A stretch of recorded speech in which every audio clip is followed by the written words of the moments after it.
Just two dudes having a conversation. You're my friend and I trust you. Hey there. Hey. What's up? Nothing. Just hanging out. Yeah. You want to do a podcast? Okay. Cool. This is the You're My Friend and I Trust You podcast. It's a podcast. That's a format. A podcast is an online radio show, but it's not a radio show.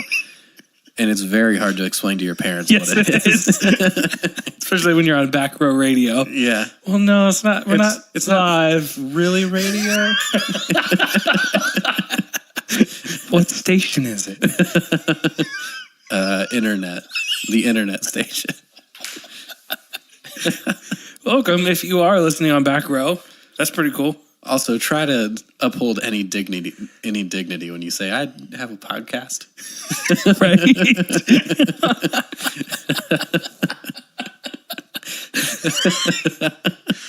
Oh. Yeah. Especially one where, like, we really don't have a theme. No, we just kind of talk. We literally just talk. And like, it's bad most of the time. And what's funny is if you knew us, like, just in everyday life, neither one of us really are talkers. Mm-mm.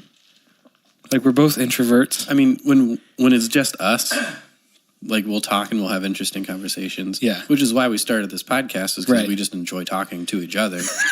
But add, like, 2 more people to this room, I'm not talking much. Right, yeah. Especially if, like, we just kind of know them. Oh, yeah. I have to be really familiar with somebody before I, like, really open up and get talkative.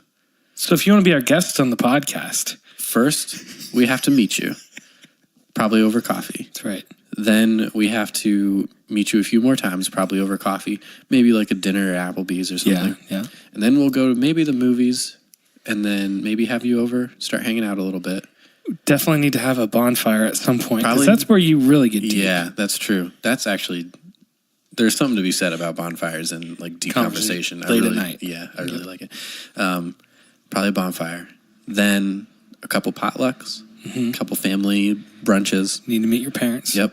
And then after a 3-year waiting period to make sure that you're a really good friend. And you'll stick around. And you won't abandon us. And that we can trust you. Then you can be a guest on the podcast. I like how you tied that in there. I did. Yeah. I tied it in. Full circle. So yeah. So that's our review process for guests. Yeah. Avery went through every single step of that. He did. Bonfire and all. And brunches. He was there for the brunches. Yeah. He was early, in fact.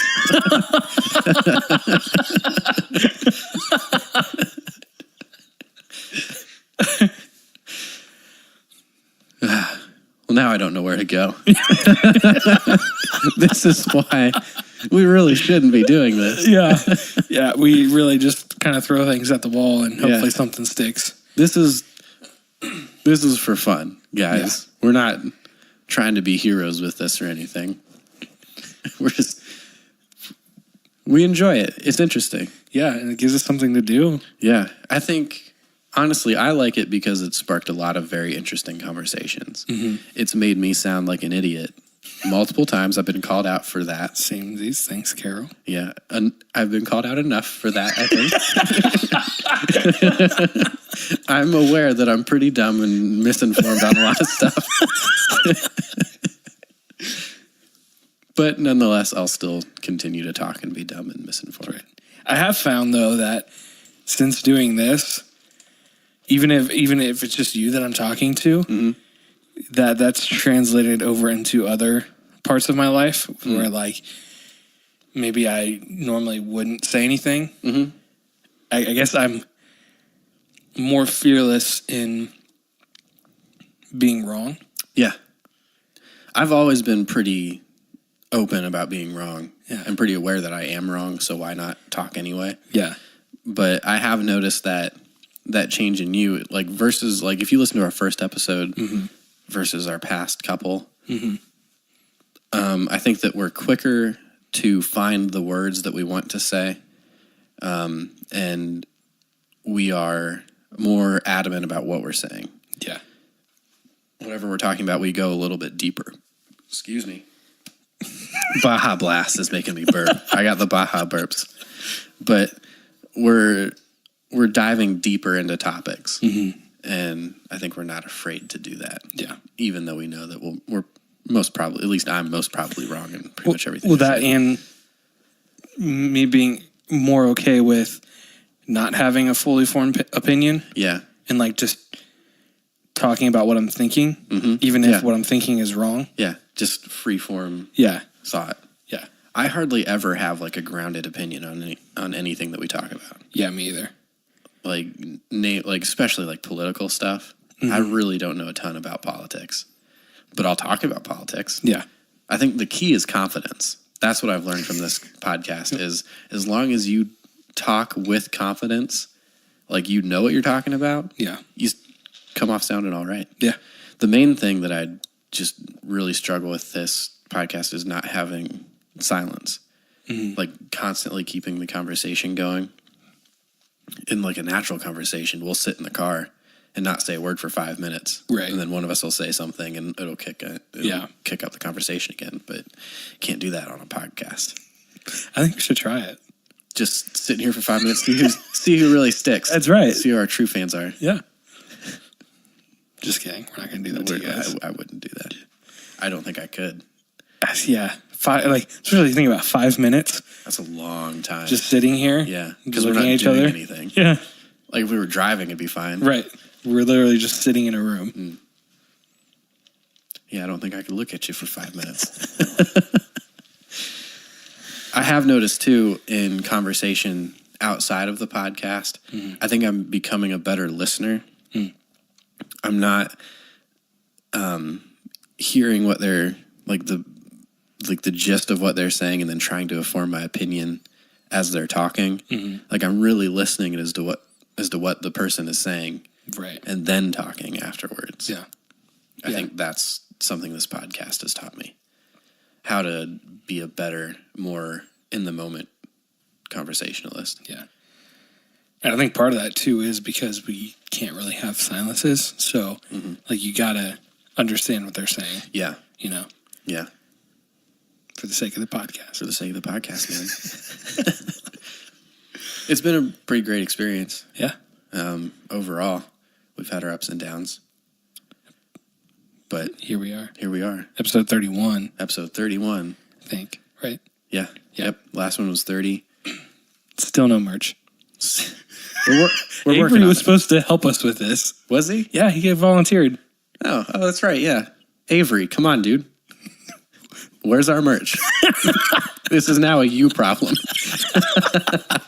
We haven't given him anything, but we expect it. He knows what our faces look like, and he knows the name of the podcast. That should be enough. What more does he actually need? We want Hulk Hogan tees and bumper stickers. That would be awesome. Non-Hulk Hogan bumper stickers, just regular bumper stickers, but Hulk Hogan tees. Yes, absolutely. Yeah. With the... Or not tees, tank tops, sorry. With the rips and all. Yeah. That way you can impress your friends and rip your "You're my friend and I trust you" shirt, and then you have to buy another Exactly. one. Yeah. I should have... We're making money. You're looking strong. It's a win-win. I should have ordered the shirt with your face on it. With my face on it? Yeah, I remember a couple years ago I sent you... I made a t-shirt with your face on it. I don't remember that. No? No. Yeah. I think it was your face was on the front, my face was on the back. Oh, that's awesome. Yeah. Would I be a narcissist if I wore that? I don't know. I thought about that. I think that's why I put myself on the back. Why don't we get two? One with me on the back, one with you on the back. And then you just wear that one. That's true. Or if we only order 2 shirts, yeah, you can get one with my face on it. I can get your face on mine. Perfect. Yeah. And then we can like go out to eat or something. I would do it. I would too, man. We'd be internet memes for sure.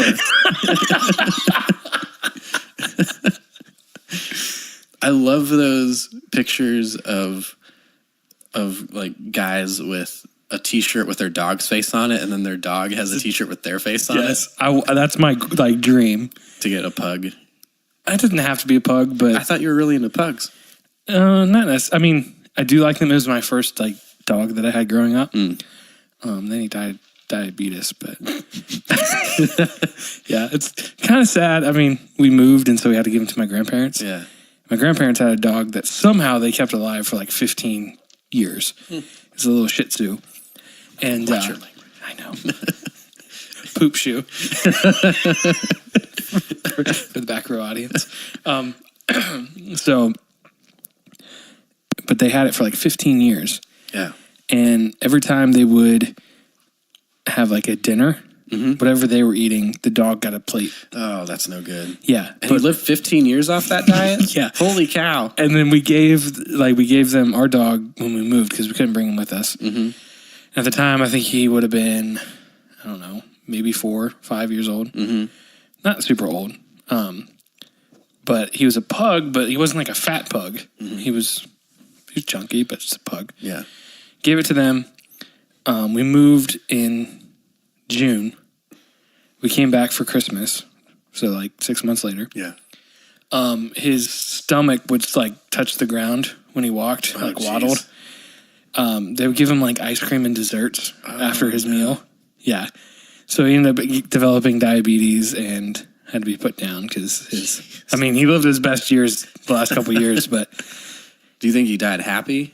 I think so. Yeah. But what's funny is that dog, their other dog, like lived another 2 years after him. So.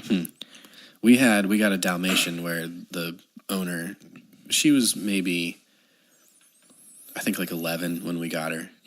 Either 8 or 11 or in between. In between 8 and 11. But I hardly remember that dog because she died like immediately after we got her. Because that's sad. I don't know him. It was pretty devastating to me. No, I don't know why. It actually, I don't remember it. I died pretty much immediately. I really hardly remember that dog. Yeah. I remember she was a lot of fun. She wasn't like overly hyper, but she wasn't like lazy and boring. But she was a fun dog to play with. Yeah. But the previous owner would feed her like spaghetti and all that stuff. And I don't know what she died of, but yeah. But then we fed her dog food, and I'm sure she was super bummed. Probably. What is this? You ever had dog food? Yes. I've had both dog and cat food. Cat food's better. It's saltier. You know why I had dog food? Did your brother make you eat it? No. So, growing up, we were pretty poor. So. Oh, no. No. Bro. No, it's not that bad. I didn't mean to start it that way. We, like, everything we got was, like, off-brand stuff. And, like, we didn't get, excuse me, like, a lot of special things. Yeah. Had a great childhood, don't get me wrong. It was just, that was one of the areas that we had to pinch our pennies. And I, like, whenever I went to friends' houses, I loved Cocoa Pebbles. Yeah. I loved them. Yeah, good and stuff. Like, we never got them because they're expensive. And to this day, my favorite cereal. Yeah. So, one night, my older sister, actually, she was like, hey, I found a Cocoa Pebble. Oh, I'm sorry. Cocoa Krispies is my favorite. Oh, yeah, I like the Pebbles. I don't like the Pebbles. She was like, hey, I found a Cocoa Pebble. And thinking, oh, great, she found a Cocoa Pebble. Like, not even questioning, why did you find a Cocoa Pebble? And where? Yeah. She was like, you want it? I was like, yeah. So I grabbed it and threw it in my mouth, and it was a piece of dog food. Super salty and... Yeah, didn't like it? Not good. I had cat food, or I've had dog food and cat food. Didn't really enjoy dog food. Cat food, I remember, like, we used to have just, like, big bins, like, what would you, like, totes, that we'd keep our animal food in, because we used to have outdoor cats and dogs. I remember I was feeding the cats one day, and I just grabbed, like, a handful of cat food, shoved it in my mouth, and, like, my mom saw me do it. I'm like, what are you doing? Spit that out. How old were you? Really not bad. Well, this was yesterday. I was probably 6. Okay. Yeah, but it wasn't bad. Although dog biscuits, horrible.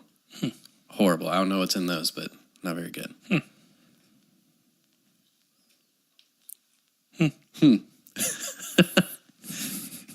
What have you guys eaten?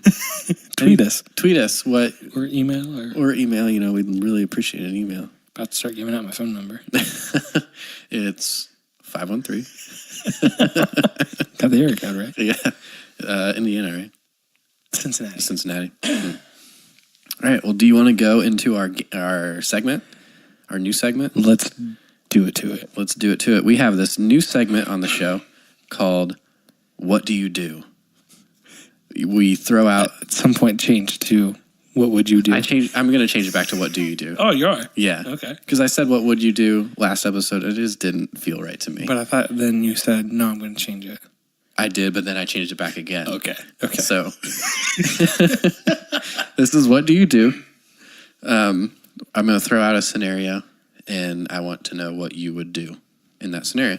I wrote down all these things What we already do you do? What? Yeah. Don't confuse me. This is already confusing enough. So yeah, this is our segment, our game called What Do You Do? There's a monster coming after you. Your roommate's dead, you don't know what to do. Your house is on fire and so are you. What do you do?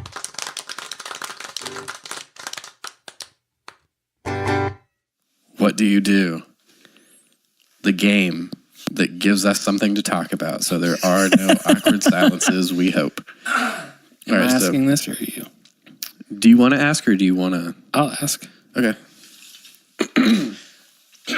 So I came up with 5 what do you do scenarios. We already burned through the first 4, so this is the last one, but it is the longest one. Yes, this is very long. Stick with me, people. Stick with it. All right. You are hunting in the Canadian tundra with your friend. Oh, you have a friend. You- Ouch. Sorry. Unnecessary. You are staying in his remote cabin. The nearest civilization is 60 miles away. On the 3rd day of the trip, the skies begin to darken. Knowing that your cabin is running dangerously low on supplies, your friend takes the snowmobile out to find some essentials, promising he will be back within the hour. 3 hours have passed, and he has not returned. It's snowing pretty heavily at this point, and you have no idea when this storm will end. But if your past experience has taught you anything, it won't be for a while. Also, there may or may not be Nazi zombies around. That was to tie it into a horror movie, because all of the other ones tied into a horror movie. There's a movie called Dead Snow, where people are skiing up in the mountains and Nazi zombies get unfrozen.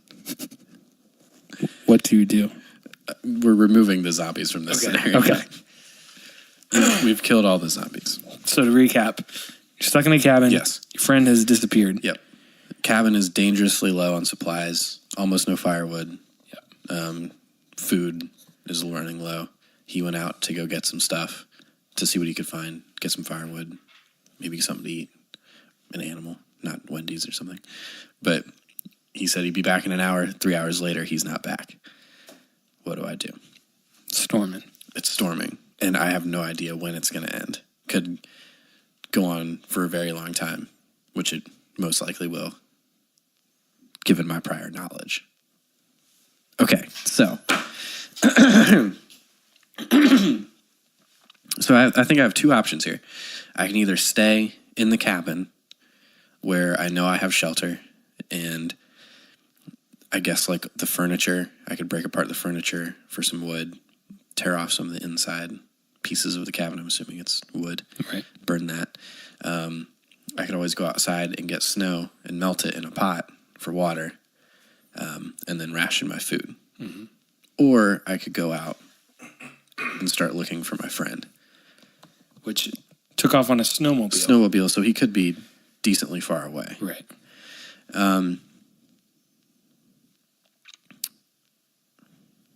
It's a tough one, and I don't know when, because I could be snowed in for who knows how long. Right. So I could get dangerously snowed into this cabin to the point where I can't get out, run out of rations, and die.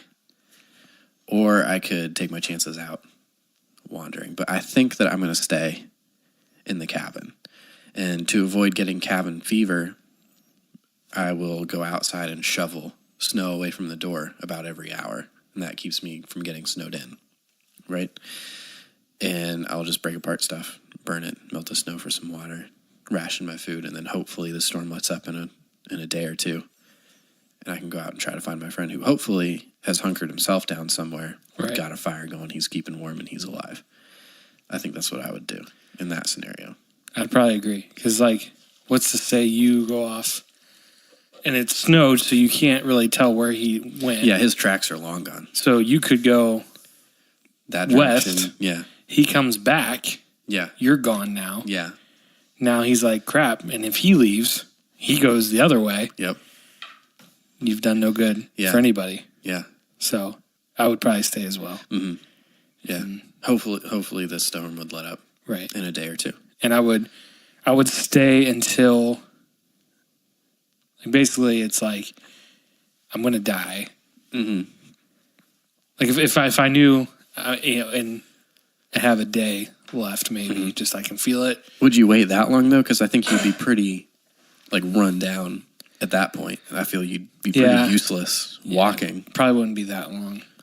There would reach a point. I don't know what point that would be, but where I'd say, all right, I can either stay here and die, or I will take a chance. Yeah. But I'm not going to take that chance right off the bat. Yeah. Yeah. I would agree with that. Yeah. I'll hold off. But there would definitely come a point where I would venture out. Yeah. I couldn't stay. I think cabin fever would actually get me pretty quickly. Yeah.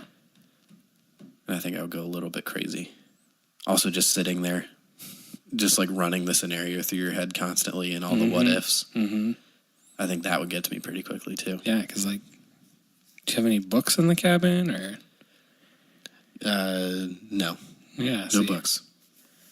It's basically just a one room, right, small cabin, not a whole lot going on. And you would have to time it, like, if you knew, like, at some point, if he doesn't come back, I'm going to leave. Yeah. You're going to have to time it where you're not really going to be eating anything of substance. Mm-hmm. So you're going to need some energy to actually get going. Yeah. It's like, yeah, making that call is what would be hard for me. It's like, at what point am I going to go? Yeah. Do you know something interesting about freezing to death? Is most, like, frozen to death victims are found in either naked or, like, with just their underoos on. Because one of the symptoms of freezing is, like, a feeling of hot, like you get really hot. So you just start shedding clothes because you're not in your right state of mind. So they find a lot of people, like, stripped of clothes, which is pretty weird. Not curled up in a bear that you've killed. Do you think you could do that? Not kill a bear. Like, if the option was there? Yeah. Like, oh, yeah, I would. Like, if you had to, like, have you seen The Revenant? Mm-hmm, that's where right. He cuts the horse open. And yeah, the horse. That's what I mean. Yeah. Yeah, if I had to, I would. I think so, too. I think it'd be really gross and smelly, but... Yeah. But, I mean, if it's warm. Yeah. I mean, yeah. That's a good movie. That is a very good movie. I love it, just the way that they shot it. Like, yeah. All natural light. Mm-hmm. That in itself is very impressive to me. Yeah. I like the way that they were working the camera with kind of like low to the ground angles and like very sweepy, you know? Yeah. Very fluid zooms and stuff. Yeah. It's good stuff. All right. Well, I guess that wraps up what do you do? Because that's the only question we had. That's Unless right. you want to come up with a what do you do question. I didn't think about any. I'm sorry. Do you want to take a minute and we'll edit?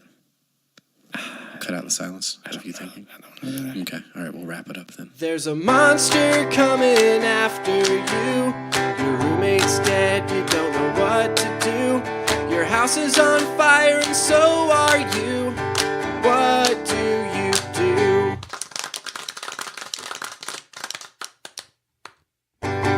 What do you think about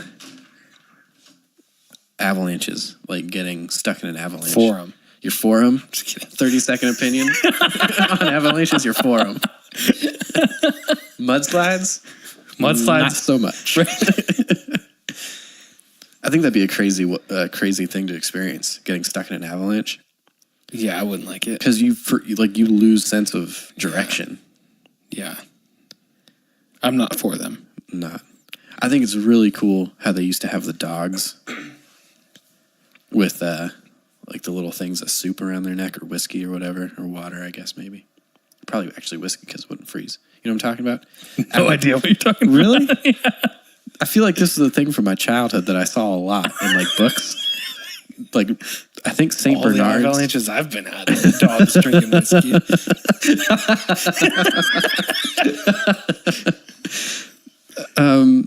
They had rescue dogs, right? Yeah. I think St. Bernard's. Okay.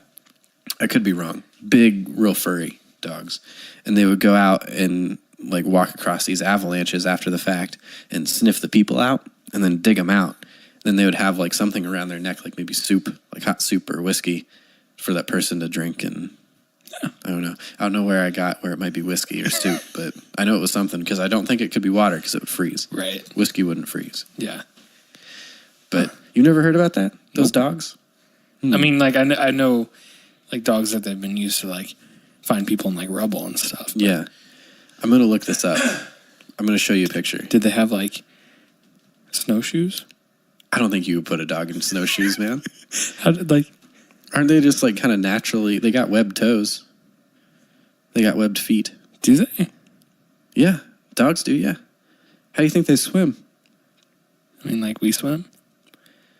I mean, I guess we don't really have web stuff. But hang on, I'm looking. I guess I've never like played with a dog's phalanges. I've trimmed toenails of dogs. Well, every dog that we had hated when we trimmed. Oh, it was the worst. I felt like so bad. It was like torture for him. Yeah, it just seemed like the most painful thing. Like the pug that we had. He didn't really like people in general, but literally someone had to hold his body down and like his head, like you had to grab him underneath the chin and basically just push his head back, so that way he wouldn't like bite you. Yeah, and the other person had to clip the toenail. Yeah. Here's a picture. The best hope for survival. I don't know what that is. A dog with a barrel. A barrel of something around its neck. A small barrel. It's a St. Bernard, though, so... Yeah. Look at you. I was right, for the most part. I think it is some sort of alcohol. There's that picture there. Okay. Well, that's Pabst Blue Ribbon. That's just a can of Pabst Blue Ribbon. Oh, you saved... I'm stuck in an avalanche. Could really use a Pabst. Thanks for saving me. Do you have anything else?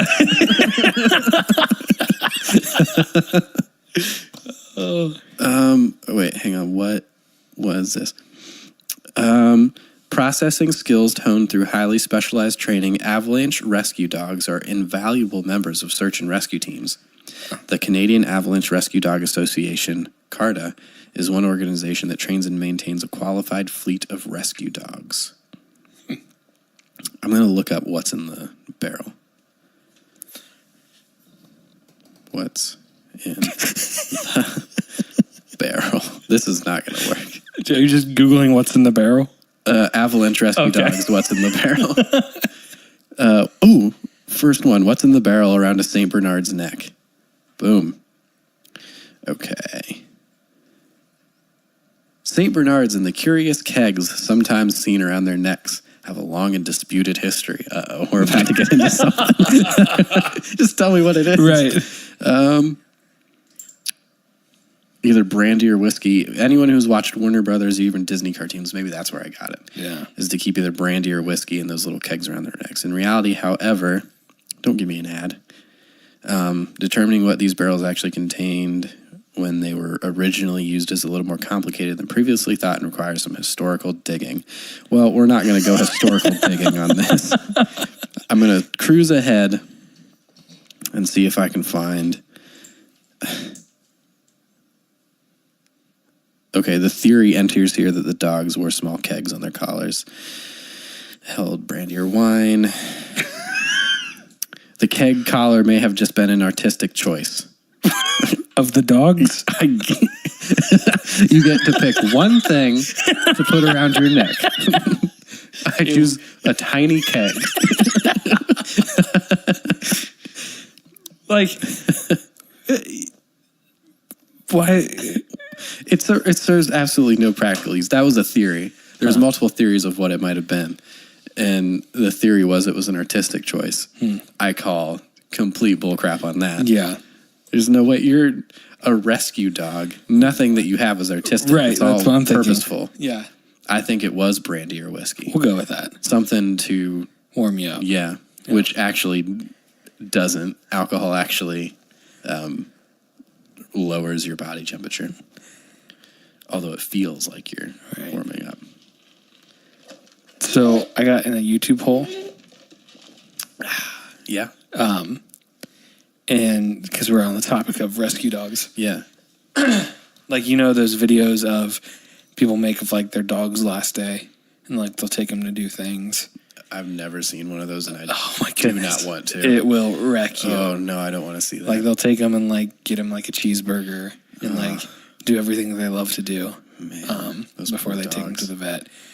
But they did one with the last remaining rescue dog of 9/11. Oh, wow. Yeah. I was bawling like a baby. Oh, boy. Yeah. I don't care who you are is what I was going to say, but that doesn't make any sense as it was what I wanted to say. 9/11 stuff Yeah. gets me every single time. Yep. I could be, and I have before, like, I'll watch, like, compilations of, like, 9/11 stuff of just, like, that day.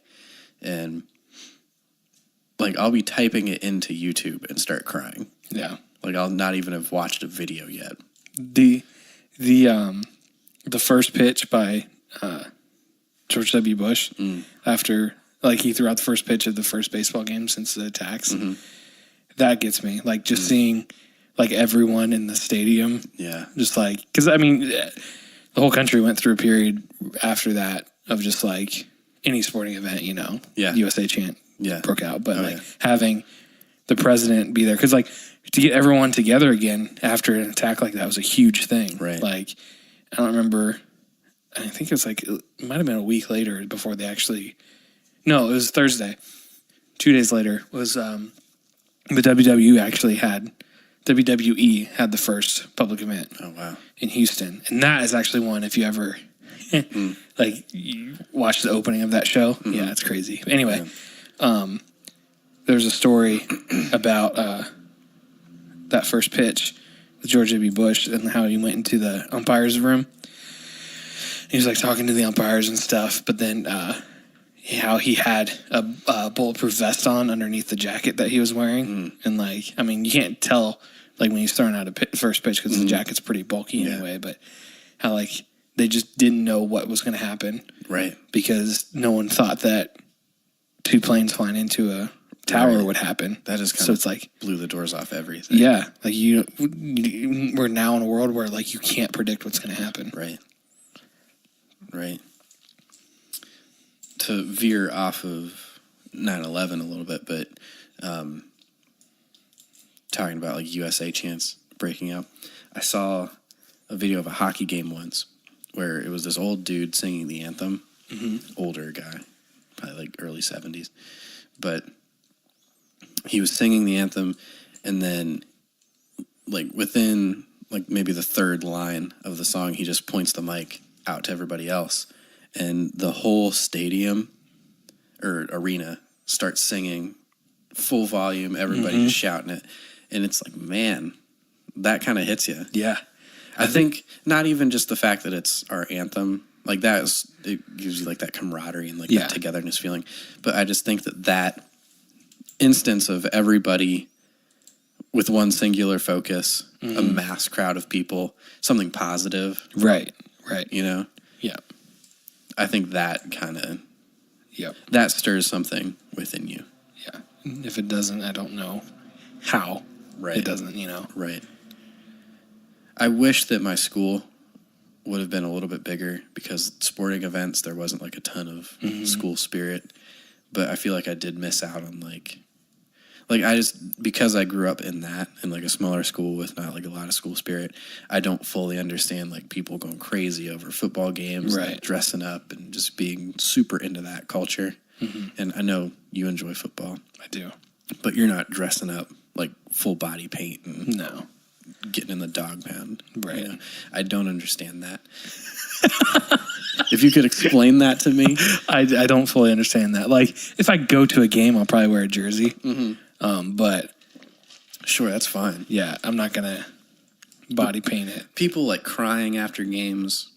Yeah. I will say, I didn't cry. But when the Cavs won the championship a couple years ago, Okay.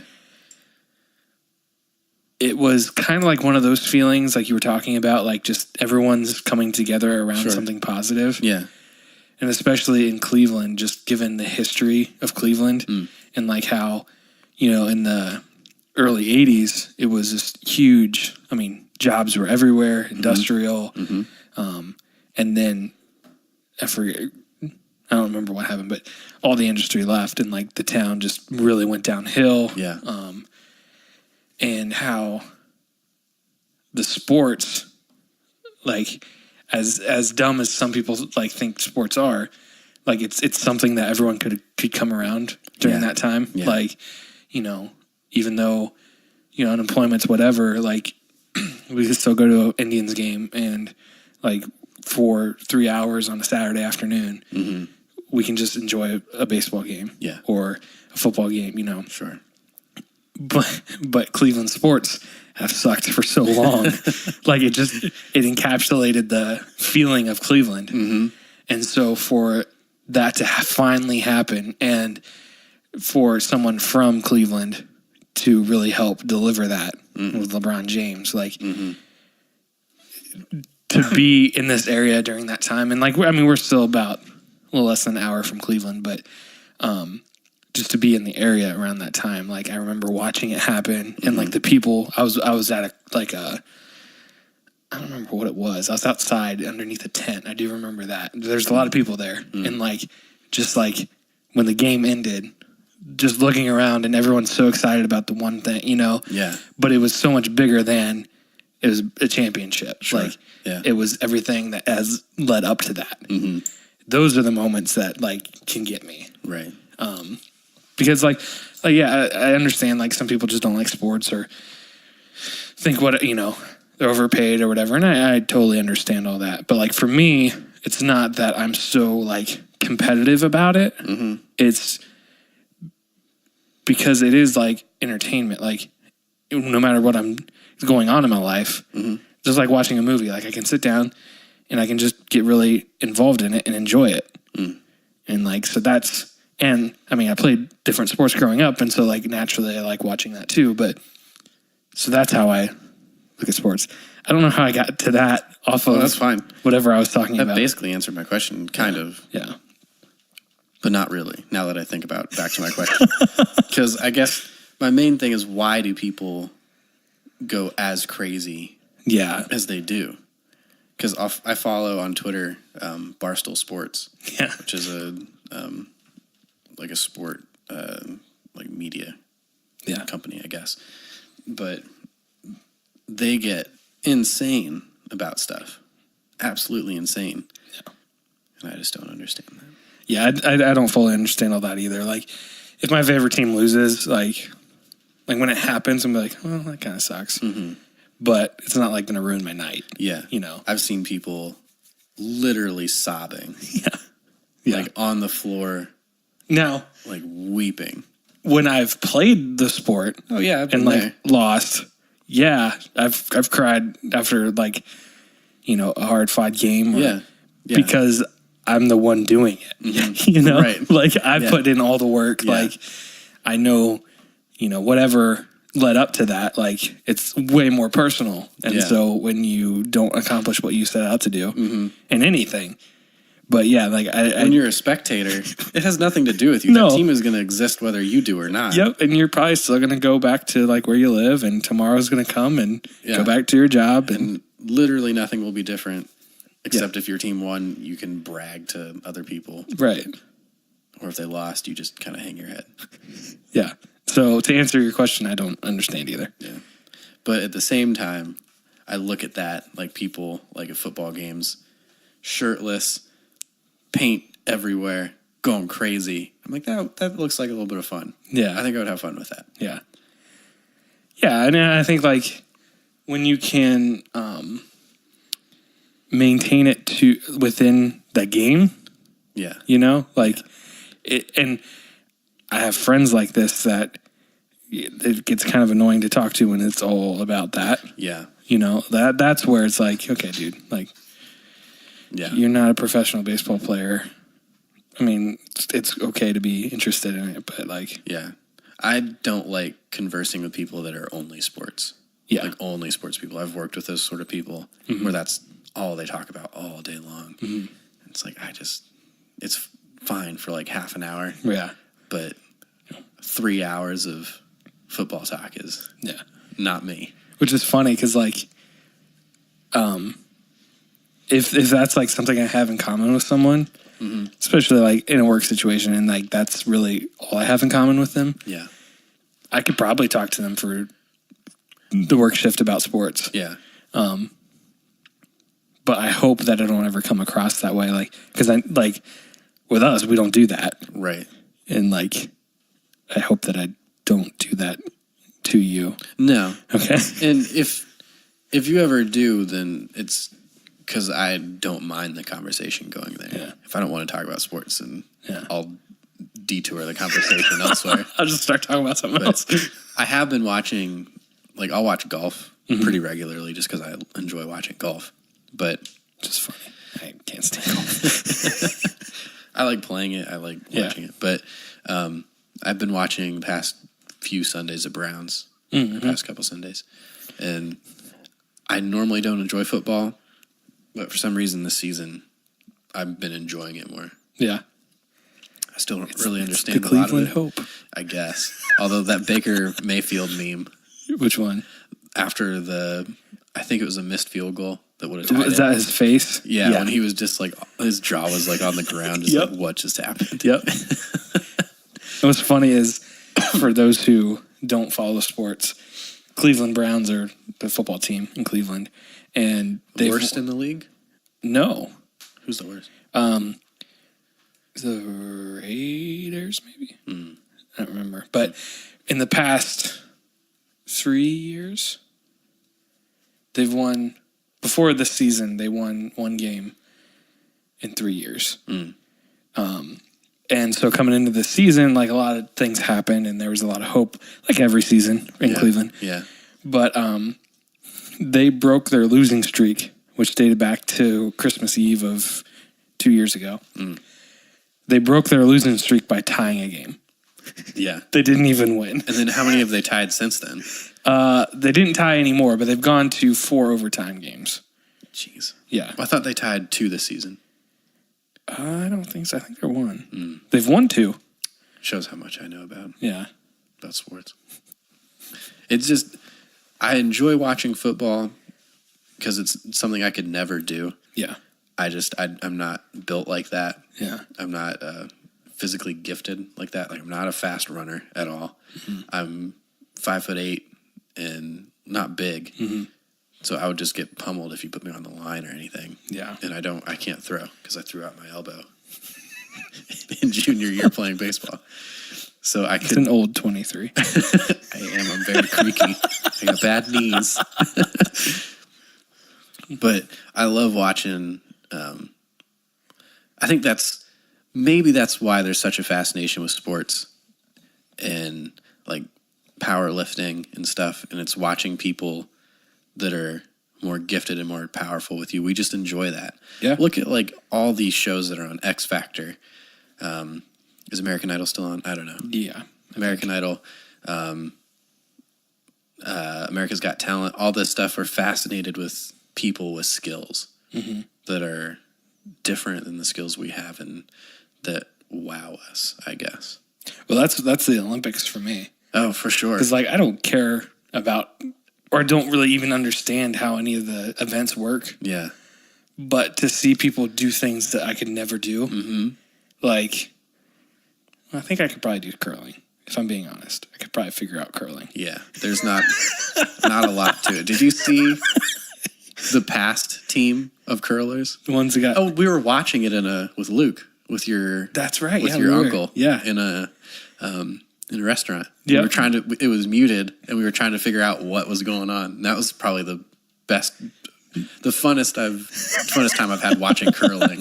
Right. Is having it muted and trying to figure out what was happening. I also love that. But the team was like wearing trucker hats with mustaches. They looked like from the 70s. None of them were in average shape. Joes, yeah. None were in shape. Which is hilarious given that there were, I don't know if it was a Russian team. Somebody got banned for doping in curling. Why do you need that? You don't need that. Although Russia, Yeah, they're some crazy everybody's stuff. doping. Yeah. I think they start doping at 3 and Coming out of the womb. yeah, they just don't quit. Yeah. But yeah, I don't really enjoy like the gymnastics part as much, but it's still very interesting to watch. Like people doing flips and stuff. I really like the diving. That's very interesting to me. Yep. I don't know why I like that so much. Yeah. There's a competition in some European country where it's like the worst dive competition. They're like 25, 50 feet up, and they'll like jump off and do all these crazy flips, and then none of them really know how to dive, so they're all like landing like on their stomachs or on their backs, or just badly. It's really hilarious to watch. There was a guy, I remember, for some reason I always think that swimming is in the Winter Olympics, I don't know. but whatever Olympics swimming's in, Yeah. it would make sense if it was summer. But there was one year recently, It's all indoor pools. I don't right. I don't remember the story, but there was a guy from. It wasn't like a third world country, but like a poorer country that qualified for the Olympics strictly because like there was not really anyone else there, Oh man, and like so he went. I mean, why wouldn't you go? Like he qualified. a real cool running situation. Yeah, but he gets up there, and again, this is a swimmer, and he's got like a beer gut, and like belly flops when he goes to start, like just flops in. Yeah, and it was awesome. Like the guy just went, like he's like, I'm here, I'm gonna go for it. Yeah, you know, he lost. Like people were just like waiting on him to finish. But I would love that opportunity. yeah, right. I would just to put me up against Michael Phelps. Ryan Lochte, that's the only two swimmers' names that I know. Yeah. But just to put me up against that, I would love to do that. Yeah. I would lose so bad. So bad. Yep. I'm a horrible swimmer. I'm not very fast. Have I ever told you about my swimming story in high school? No. So, real quick. Tell that story, then we'll wrap it up. Yeah. Because I really got to pee. I'm drinking a spot up last. My older sister was a swimmer growing up in college. She was a national champion, actually, in college. So, always went to state and stuff in high school. And my high school is bigger, and we had a pool. And so, in our gym units, we had a swim unit.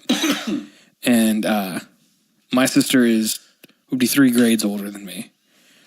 And so, he's like dancing because he has to pee so bad. So, the guy who taught the swim unit was the swim coach, which makes sense, right? Mm-hmm. Well, we all got in there, and obviously me and my sister shared the last name. So he was like, yeah, so Kristen's your sister? I was like, yeah. And he's like, okay. And so we all get to the pool, and he was talking about I think like it might have been the backstroke or something. And he was like, so we're going to, work on the backstroke. He's like, Jordan, why don't you jump in and demonstrate? So for reference, for people who don't know me, I played football and baseball growing up. Caught and played first because I'm a bigger guy. Your nickname is Pudge. Yeah. I didn't get the swimming gene that Kristen did. So I was like, well, okay, I'll get in there and do what I can, So I jumped in there, and he's like, all right, go ahead. So I started, and it wasn't even like 5 seconds. All right, get out. It's like, all right. Needless to say, I didn't get asked to do anything after that in swimming. You got asked to watch. Pick up all the buoys. So, anyway, that's my swimming story. Nice. I'm not a big swimmer either. Yeah, I enjoy it. I enjoy hopping in there. I like floating. Yeah, if it's recreational, just floating and chilling. Yeah. Oh, dude, floating with a life jacket on in a lake is the best thing. Yes, it is. Can we please quit talking about water because I have to pee so bad. All right, listeners, please reach out to us. Let us know your swimming story. Yeah. Everyone has got a good one. Yeah. You can tweet us at My Friend Podcast. Write us in what do you do scenarios. Yes, at that would I actually trust be you good. podcast at gmail.com. I would love it if we could get that. Yeah. There's a excuse me, I got the Baja burps again. There's a podcast called If I Were You where they have listeners tweet in like random scenarios that they're going through, like I broke up with my boyfriend, but all my taxes are over at his house. What do I do? And then they say, well, if I were you, this is what I would do. It's a really good podcast, but they don't have to struggle for content at all because they got people emailing all the time. Right. So give us the scenarios and give us what you would do. Give us some content to talk about. And yeah, I like that. Give us the scenario and also what you would do. Yeah. At itrustyoupodcast@gmail.com. Yeah. You can, hopefully you're listening to us on Back Row Radio on a Friday. Yeah. You can find us on the Back Row Radio app on your smart device. Are you driving into work? Is that what you're doing right now? Listening to Back Row Radio? Don't flip that person off. Hey. Maybe they just didn't see you. Shame on you. How dare you honk at that person? Is your turn signal on? You better check. I'd leave my turn signal on like an old man all the time. Really? On my motorcycle, I do, yeah. because it doesn't automatically flip over. Yeah. And my indicator lights are broken. Like That's fair. on my dash on my motorcycle. So I'll be cruising for 5 miles and realize it's been on this whole time. Which is kind of pretty dangerous on a motorcycle. Yeah. People think you're People turning. think I'm turning. Yeah. Whoops. I'm trying to get better with it. Yeah. But I just always forget. But yeah, hopefully you're listening on Back Row. Hopefully you're not flipping people off as you're driving. Or maybe you're listening to us wherever podcasts are bought, sold, and traded. That's right. The podcast app, iTunes, Podbean. Yeah. Any one of those would be great. A great place to find us. I was actually really thinking of ways to drag this out, so I had to keep holding your... It's kind of passed a little bit. I think I'm good. Okay. It's still definitely there, but it's not demanding at this point, you know? Yeah. How it just kind of goes in waves. Yeah. But, well, thanks for listening, guys. Write us in. What do you do? What do you do? Scenarios at itrustyoupodcast@gmail.com. Please do it so we don't have to struggle for content week after week. Because we're not that smart. We're not that good at podcasting. When it comes down to it, we're just not great. But we've snuck our way onto an online radio station. We really shouldn't be here. Thanks for listening.